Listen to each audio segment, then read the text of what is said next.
तो दोस्तों आज बहुत सारे सवाल आए थे मेरे पास कि सीमा हैदर का क्या होगा, क्यों नहीं इस पर कदम उठ रहा है, क्यों लोग चुप जा रहे, क्यों हमारी सरकारें रुक जा रही, क्यों हमारा कानून झुक जा रहा है। तो आज बात करते हैं। और एनसीपीसीआर को लेके भी लोगों ने सवाल खड़ा किया था कि उसका क्या हुआ। तो एनसीपीसीआर का कल मोबिन मलिक सर ने क्लियर कर दिया कि एनसीपीसीआर का जो मामला था वो निरस्त हो चुका है, क्योंकि ये पाकिस्तानी बच्चे हैं, ये भारत के नहीं है। हमारा जो ये काम करता है अपने देश के लिए काम करता है, ये इंटरनेशनल मामला है, इसलिए इस मामले को स्थगित कर दिया गया है। इस पर कोई भी कार्रवाई या कुछ भी नहीं हुआ है, वो मोबिन मलिक सर क्लियर कर चुके हैं। दूसरी बात, मुझे एक क्वेश्चन आया था कि इसके बच्चों को नागरिकता मिल गई तो फिर भारत में और क्या क्या होगा। तो आपको कई बार बता चुकी है, लेकिन फिर भी आपको बता दूं, नागरिकता का तो कहीं से कहीं तक सवाल ही नहीं होता भैया। जब बच्चों के छोटे छोटे एडमिशन में ना बहुत सारे एविडेंस देने पड़ते हैं, प्रूफ देने पड़ते हैं, तो ये एक इनलीगल घुसपैठी है। और सबसे बड़ा मुद्दा ही हमारा ये है कि इनलीगल हमारे देश में घुसकर आई है। जो लोग मुझसे कहते हैं तुम क्यों बोलती हो चपड़ चपड़, तुम्हारा क्या मतलब है, एक महिला है, शताई हुई है, परेशान है, उसके 4 बच्चे हैं, बच्चों से माँ को अलग करने में उतरी हो, तो तुम्हारा क्या जाता है। तो सबसे पहले बता दूं, मेरा जाता है, मेरे देश में जो गंदगी मचा रही है उसको हम कभी मचाने नहीं देंगे। मेरा सबसे बड़ा मुद्दा ही यही है कि हमारे देश में इनलीगल घुसकर आई है। अगर ये इनलीगल नहीं आती, वीजे में आती, डॉक्यूमेंट के साथ आती और सारी प्रोसेस कंप्लीट करके आती, तो गुलाम हैदर को तलाक दे के आती, तब यहाँ पे शादी करती, तो हम कोई भी इस पर सवाल खड़ा नहीं करते।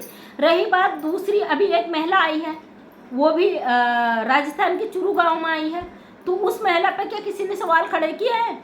सबसे बड़ी बात है कि भैया वो लीगल तरीके से आई है, अपने पति को तलाक दे के आई है, अपने बच्चों को छोड़ के आई है। उसके अलावा सीमा हैदर पे सवाल हम इसलिए खड़ा कर रहे हैं क्योंकि हम हिंदुस्तानी हैं, ऑलरेडी हम प्रशासनिक परिवार से हैं, समाज से जुड़े हैं, सामाजिक फील्ड से जुड़े हैं, और समाज में जो मैसेज जा रहा है ना इस महिला की वजह से, पूरा वर्ल्ड, पूरा देश देख रहा है, दुनिया देख रही है, इसने पूरी दुनिया को शर्मसार कर दिया। आप यहाँ बैठकर हमसे सवाल करते हैं कि एक मजलूमा से बच्चे छीनने की कोशिश कर रहे हैं। अरे शर्म आती है आप लोगों पे, लेकिन आपसे कुछ कहना नहीं चाहेंगे क्योंकि तुम्हें ना फर्क पड़ने वाला, ना हमें फर्क पड़ेगा, क्योंकि हम जानते हैं राह के रोड़े बहुत होते हैं। जब सच के लिए आवाज़ उठाई जाती है, अपने देश हित के लिए आवाज़ उठाई जाती है, तो भैया सवाल यहाँ पे खड़ा करने वालों की बहुत भीड़ लग जाती है। हम ऐसी भीड़ को फूंक मार के उड़ा देते हैं। और आज मुझे एक क्वेश्चन किसी बंदे ने किया था, कल मैंने एक वीडियो डाला था, एक महिला जो बहुत ज़्यादा सीमा हैदर का सपोर्ट कर रही थी उस महिला के ऊपर, तो बंदे ने बोला कि वो महिला बिल्कुल सही कह रही थी, जो उसका सपोर्ट कर रही थी, जिस तरीके से अश्लीलता मचा रही थी, सही कर रही थी। तो ऊपर वाले से दुआ करूंगी आप ऐसे ही सीमा हैदर का सपोर्ट करो, हम आपसे कुछ नहीं बोलेंगे, लेकिन हम इसका विरोध कर रहे हैं। और हमारे बीच में अगर किसी ने टांग अड़ाई तो हम टांग काटना भी जानते हैं, ये बात याद रख लेना, क्योंकि भाई हम जिसकी बात कर रहे हैं, मैं जवाब अगर कोई देगा तो खुद सीमा हैदर देगी, और उसकी इतनी हैसियत नहीं है कि हमारे देश में बैठकर, हमारे मुल्क में बैठकर हमें जवाब दे। आपको क्या लगता है फेक आईडी से आप गाली दे दोगे, कमेंट करोगे तो हम आपको छोड़ देंगे?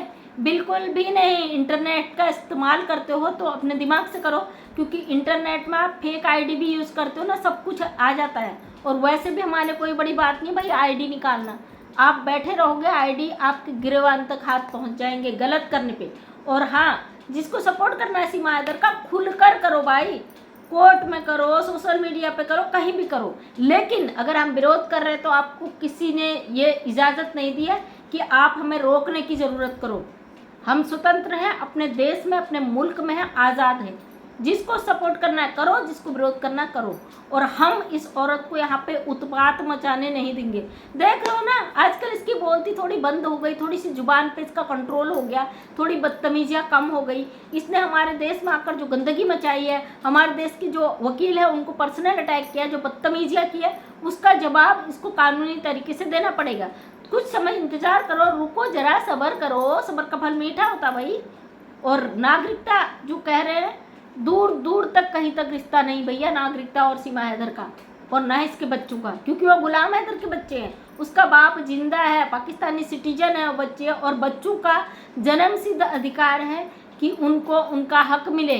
कोई भी देश, हमारा भारत का कानून है ना, बड़ा संवेदनशील है, बड़ा सख्त है और बड़ा ही प्यारा है, और वो कभी भी किसके साथ नाइंसाफ़ी करता है? बिल्कुल भी नहीं, क्योंकि ये तो 4 बच्चों की ज़िंदगी का सवाल है। गुलाम हैदर उसका बाप आने वाला है भारत, थोड़ा सा वेट करो, क्योंकि जो सीमा हैदर है इसकी अब हवाइयाँ उड़ने वाली, उड़ चुकी हैं हवाइयाँ ऑलरेडी।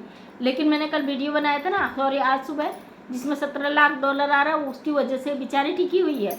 इसकी अपनी भी मजबूरी है। कभी कभी तो तरस आता है इस औरत पे, इतना गुस्सा भी नहीं आता, कभी कभी तरस आता है इस औरत पे। इसने अपनी ज़िंदगी को ऐसा नचनिया बना दिया कि नाच नाच के पूरा जितने हैं भारत के इसके चाटुकार, उनका भरना भर रही है।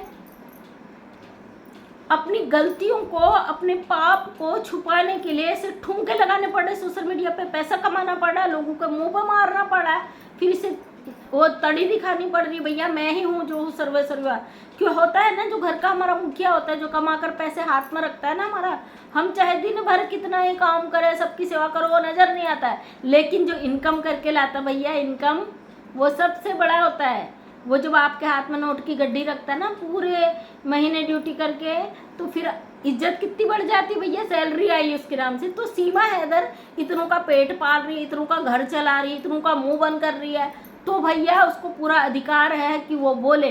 सबसे बड़ा जो यहाँ पे क्रिमिनल है, मैं लप्पू और लप्पू के परिवार को मानती हूँ। जब 4-5 हज़ार की नौकरी लप्पू कर रहा था, इसके पिता डॉक्टर AP सिंह क्या फूलबाड़ी कटिंग करके जो दिहाड़ी मजदूरी मिलती होगी थोड़ी बहुत, उसमें से आधा पी जाते होंगे, आधा राशन पानी आता भी होगा घर का, नमक दाल रोटी जो भी चल रहा था। जब भैया इतने लाखों की गड्डियाँ हाथ में आने लगी, तो इनके होश खापता हो गए। ये भूल गए कि ये भारत में है, ये इनलीगल घुसी हुई एक औरत को शरण दिए हुए अपने घर में। उस इनलीगल औरत ने उत्पात मचाया पूरे देश में, इनको नज़र नहीं आ रहा।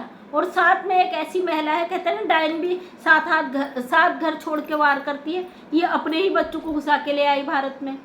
और गुलाम हैदर के बच्चे हैं भाई, उसका बाप जिंदा है। जो लप्पू कहता ना बच्चे मैंने गोद ले लिए, मैंने गोद ले लिए, बेटा अनाथ आश्रमों से लेके दिखा, तुझे तेरी हैसियत एक ही दिन में पता चल जाएगी। जब वहाँ तेरे से डॉक्यूमेंट मांगे जाएंगे ना, एक एक तेरी हालत खस्ता हो जाएगी, भाग जाएगा मुँह छुपा के। तू सोशल मीडिया पे बोलता है कि मैंने गोद ले ली, शर्म कर ले जरा। जब कानूनन तेरे सामने गुलाम हैदर आएगा, कोर्ट की पहली ही हियरिंग में तेरे हवाइयाँ उड़ जाएंगे, आफत कट जाएगी भैया तेरी। कहाँ भागू कहाँ छुपू भैया, सच में ही कानूनन होगा। कानून अपना समय पे वो करता है, इसलिए हवा में कोई चीज़ को मत लो। सीमा हैदर के चक्कर में सबको लपोट लिया, आ गई जान आफत में। फिर भी नहीं, क्योंकि महीने में आ रहा ना 17 लाख भाई, $17,000, सॉरी $17,000 कितना होता है काउंट कर लेना, जो यूट्यूब पे काम करते हो। तो इतना इस बंदी को 2 चैनलों से मिल रहा है, जो मैं पिछले में भी बता चुकी हूँ। तो ये जो मुंह पे ढक्कन लगा हुआ है ना, तो इसी का कारण है। तो दोस्तों, सामाजिक गंदगी बहुत हो चुकी है इस महिला के आने के बाद। समाज में हमारे देश में एक के बाद एक नए नए कांड हो रहे हैं, आपने देखा होगा। इस महिला के आने के बाद लोगों की मानसिकता बदल गई, हमारे देश के भाइयों की मानसिकता बदल गई इस महिला के आने के बाद। हमारे देश में हमले हो रहे इस महिला के आने के बाद। अभी 15 अगस्त को मुझे किसी ने कहा है कि 15 अगस्त को भी ऐसा कुछ होगा और ये जश्न मनाएगी पक्का। तो देखते हैं 15 अगस्त को ये क्या करने वाली है। उससे पहले ही मैं कहती हूँ भैया सब लोग अलर्ट हो जाओ, इस औरत को इतनी ढील मत दो कि ये कुछ और करे और दोष किसी और पे डाल दे, या हो सकता है कुछ भी हो सकता है, क्योंकि 24 अगस्त को गुलाम हैदर भी भारत आ रहा है। अगर किसी कारणवश 1% नहीं आ पाया तो सीमा हैदर तेरी खैर नहीं, क्योंकि मोबिन मलिक जी ने बोला है मैं खुद जाकर लेके आऊँगा। और जो लोग तुम मधुमक्खियों की तरह पड़े हो ना, मोबिन मलिक कुछ नहीं कर रहा है, सरकार कुछ नहीं कर रही, अबे चुप करके बैठ जाओ, थोड़ा पता भी है कानून का। एक सीमा हैदर ही नहीं है मैटर, बहुत सारे काम है मोबिन मलिक सर के पास, और उन्होंने सारा इंतजाम कर रखा है। जब भी कोर्ट अपना फैसला सुनाएगा ना, उस समय पता चलेगा तुम्हें मोबिन मलिक ने क्या किया है। जो फालतू की बकवास करते हो आप लोग, केवल कमेंट के माध्यम से, गालियों के माध्यम से अपना भड़ास निकाल देते हो। जब ग्राउंड पे काम करोगे ना तो अम्मा याद आ जाएगी, याद रख लेना इस चीज़ को। फिलहाल मैं सभी से कहना चाहती हूँ, गंदगी ने फैलाया, गाली गलौज न करे। एक ने मुझे कमेंट किया था तुमने हद पार कर दी, ये हद पार होती रहेगी भैया। जब तक ये औरत हमारे देश में है, जब तक ये गंद हमारे देश में है, जब तक ये यहाँ से डिपोर्ट नहीं होती या जेल नहीं जाती, तब तक हमारी हद ऐसी ही रहेगी। आप हमें नहीं रोक सकते, कितना ही कोशिश कर लो हमें नहीं रोक सकते। अगर हमें रोकना है तो कानूनी प्रक्रिया आप शुरू करो, हम कुछ नहीं कहेंगे, जवाब देंगे उसका। हम उसका पूरा जवाब देंगे भाई, कानूनी रूप से देंगे, क्योंकि मैं भी गवाह हूँ। जब ये भारत इंटर की है नेपाल बॉर्डर से, तो मैं वहीं पे थी 6 महीने, मेरे हस्बैंड की ड्यूटी वहीं थी, और इस औरत के कारण मेरे देश के 2 सिपाही भाई सस्पेंड चल रहे हैं, जिनकी रोजी रोटी चल रही थी उस नौकरी से, वो बॉर्डर से सस्पेंड चल रहे हैं। और ये महिला $17,000 केवल 2 चैनलों से खा रही है हमारे देश में बैठ के। तो हमारे देश के जो चंदो, थोड़ी शर्म कर लो। ये 2 सिपाहियों की नौकरी खा गई, जिनके बलबूते पे ना आप देश के अंदर सुरक्षित रहते हो, उनकी नौकरियां खा गई ये महिला। और आप कहते हो कि हद पार कर दी। नहीं जी, बिल्कुल नहीं, हमने हद पार नहीं की। हद तो पार तब होगी जब हमारा कानून पर से भरोसा उठ जाएगा। अभी तो हमें अपने देश के कानून पर पूरा भरोसा है ना, आंख बंद करके अपनी सरकारों पे भरोसा है। जो कहते हैं योगी जी मोदी जी का हाथ है, तो बिल्कुल भी नहीं। योगी जी मोदी जी को इसके बारे में मालूम भी नहीं होगा। हाथ तो बहुत दूर की बात है, मालूम भी नहीं होगा कि भैया कोई औरत आई है। इस औरत की जो जड़ें जमा चुके हैं ना कुछ चाटुकार, आने वाले समय में आपको पता चल जाएगा। थोड़ा सा और इंतजार करो, रुको जरा, सब्र करो, क्यों परेशान हो रहे हो, सब समझ सामने आएगा। जो इसके चाटुकार हैं, गाली देते हैं, तो भैया थैंक यू, क्योंकि मुझे बड़ी खुशी हो रही कि अब वो जब समय आएगा ना, इसका रोता हुआ चेहरा, जेल जाता हुआ चेहरा, पता नहीं आप किस बिल में छुपोगे, ये सोच सोच के हैरानी होती कि आप इतना उगल रहे हो तो कहाँ जाके छुपोगे। तो थैंक यू सो मच दोस्तों। मैं मंजू विश्वकर्मा उत्तराखंड से छोटी सी समाज सेवा को अपने वीडियो के माध्यम से मैं सच दिखाने की कोशिश करती हूँ। उम्मीद करती हूँ वीडियो पसंद आए। अगर पसंद आए तो लाइक शेयर कमेंट करें। नेक्स्ट टाइम मेरा वीडियो देखना चाहते हैं तो चैनल को करें subscribe. Thank you so much, तहे दिल से धन्यवाद।